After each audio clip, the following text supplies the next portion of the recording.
Hello guys, जय श्री राम। जैसा कि आप सब चौरानवे जगदम्बा जह अवतरी सो पूर्व वर्णी की जाय, रिद्धि सिद्धि संपत्ति सुख नित नूतन अधिकार। जिस नगर में स्वयं जगदम्बा ने अवतार लिया, क्या उसका वर्ण हो सकता है। वहाँ रिद्धि सिद्धि संपत्ति और सुख नित्य नयन बढ़ते जाते हैं। चौपाई। नगर निकट बरात सुनी आए, पुर खर भरु शोभा अधिकाए। करी बनाव सजी बहाना, ना चले लेन सादर अगवाना।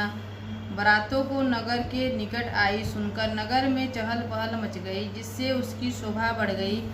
अगवानी करने लोग बनाव श्रृंगार करके तथा नाना प्रकार की शावरियों को सजाकर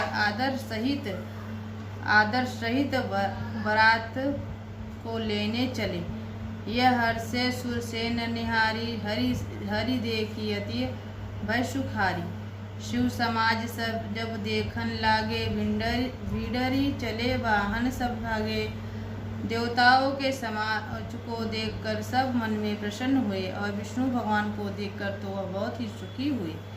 किंतु सब शिव जी के दल को देखने लगे, तब तो उनके सब वाहन सवारियों को हाथी घोड़े रथ के बैल आदि कर डर कर भाग चले हैं। धरी धरी रजू तह रहे सयाने, बालक सब जीव पराने। गए भवन पूछियो पितु माता, कहई बचन भयो कपित गाथा। कुछ बड़ी उम्र के समझदार लोग धीरज धरकर वहाँ से डटे रहे। लड़के तो सब अपने अपने प्राण लेकर भाग कर पहुँचने पर जब माता पिता पूछे, तब वे भय से कांपते हुए शरीर से ऐसा वचन कहते हैं। कहिए कही जाए माता, जम कर धार कियो बरियाता। बरव बहराव बसव अवतारा, ब्याल कपाल विभूषण छारा। क्या कहे कोई बात नहीं कही नहीं जाती। यह बारात है यमराज की सेना, दूल्हा पागल है और बैल पर सवार है। सांप कपाल और राखी उसके गहने हैं। छंद। तन छार ब्याल कपाल भूषण, नगन जटिल भयंकारा।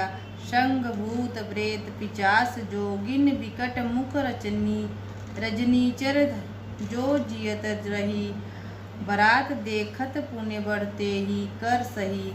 देखै सो उमा भाव गर गर बात, अशिलरी कान कही। दूल्हे के शरीर पर राख लगी है, सांप और कपाल के गहने, और वह नाग जटाधारी और भयंकर है। उसके साथ भयानक मुख वाले भूत प्रेत पिशाच योगिनियाँ और राक्षस हैं, जो बारात को देखकर जीता बचेगा।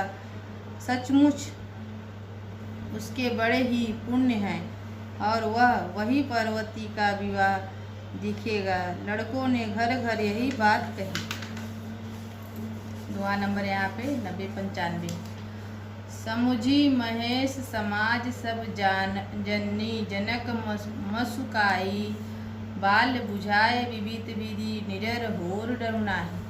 महेश्वर शिव जी का समाज से समझकर सब लड़कियों के माता पिता मुस्कुराते हुए उन्हें बहुत तरह से लड़कों को समझाया कि निडर हो जाओ, डर की कोई बात नहीं है।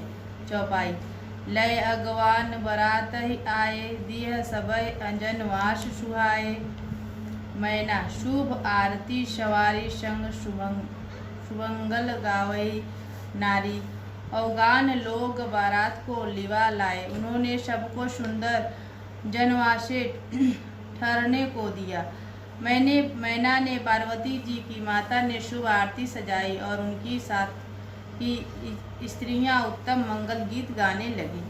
कंचन थार सोई पर पानी, परिछन चले हरही हरसानी। विकट वेश रुद्रहि जब देखा, अब लन्हा उर्भय भयु विशेषा। सुंदर हाथों में सोने का थाल शोभित है। इस प्रकार मैना हर्ष के साथ शिव जी पर छाने करने चली।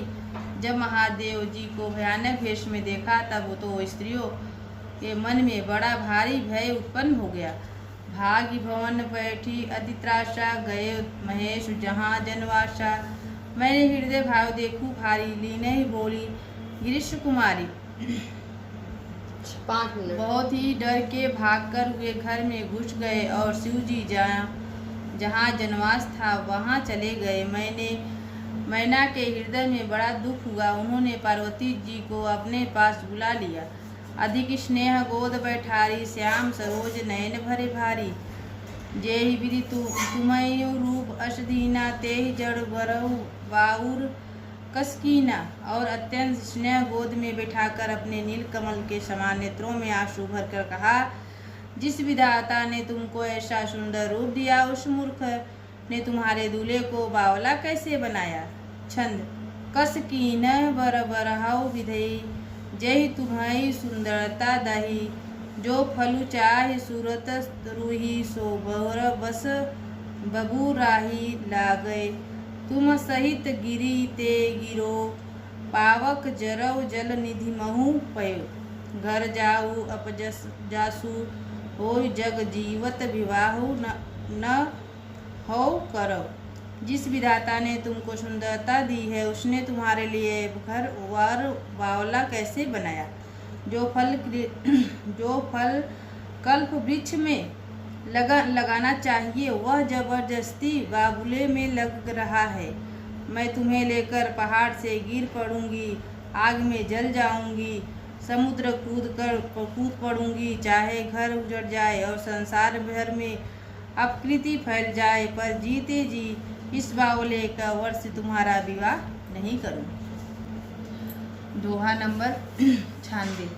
भय विकल अबला सकल दुखित, देखी गिरिनाथ करि विलाप रोदती, बदती सुता शनेव संभार। हिमाचल की स्त्रियां मैना को दुखी देखकर सारी स्त्रियां व्याकुल हो गई। मैना अपने कन्या के स्नेह को याद करके विलाप करती, रोती और कहती थी। चौपाई। नारद करत मैं कहाँ बिगाड़ा, भवन मोर जिने बसऊ जारा। असुपदेश सुमय हुमई, जिने दीना बरहु, बौरे बरह लाग तब कीना। मैंने नारद का क्या बिगाड़ा था, जिन्होंने मेरा बसता हुआ घर उजाड़ दिया, और जिन्होंने पार्वती जी को ऐसा उपदेश दिया कि जिससे उसने बावले वर के लिए तप किया। सचे उनके मोह न माया उदासनी, धनु धाम उन जाय, पर घर घालक लाज न भीरा, बाज की जान प्रसाव के पीरा। सचमुच उनके न किसी का मुँह है, न माया, उनके धन और न घर और न स्त्री है। वे सबसे उदासनी है, इसी से दूसरे का घर उजाड़ने वाले हैं। उन्होंने न किसी की लाज न डर है, भला बाज स्त्री प्रसवों के पीड़ाओं को क्या जाने। जननी है विकल बिलो की भवानी, बोल जूत विवेक मृदुबानी। अस विचारि सोचहि मति माता, शोर न टरै जो रच विधाता। माता को विकल देखकर पार्वती जी विवेक युक्त कोमल वाणी बोली, हे माता, जो विधाता रच देते हैं वह टालता नहीं, ऐसा विचार कर तुम सोच मत करो। करम लिखा जो बावर नाहू, तव कत दे दोषो लागई काहू। तुम सन मिटय की विधि के अंका, मातु तीर्थ जैनी लेहु कलंका। जो मेरे भाग्य में बावला ही पति लिखा है, तो किसी को क्या दोष लगाए जाए। हे माता, क्या विधाता के अंक तुमसे मिट सकते हैं। वृथा कलंका टीका मत लो। छंद। जनि लेहु मातु कलंकु करुणा, परिहरु अवसर नाय। दुख सुख जो लिखा लीलार, हमारे जाब जहा पाव नाय। सुनी उमा वचन विनीत कोमल, सकल अबला सोचहि। बहुबाती विधि लागय, दूषण नयन बार्य विमोचय। हे माता, कलंक मत लो, रोना छोड़ो। यह अवसर विषाद करने का नहीं है। मेरे भाग्य में जो दुख सुख लिखा है, उसे मैं जहाँ जाऊंगी वहीं पाऊंगी। पार्वती के ऐसे विनय भरे कोमल वचन सुनकर सारी स्त्रियां सोच करने लगी और भांति भांति के विधाता को दोष देकर आंखों से आंसू बहाने लगे। नंबर 97 है, तो इसकी आगे कथा मैं आपको आगे बताऊंगी। जय श्री राम।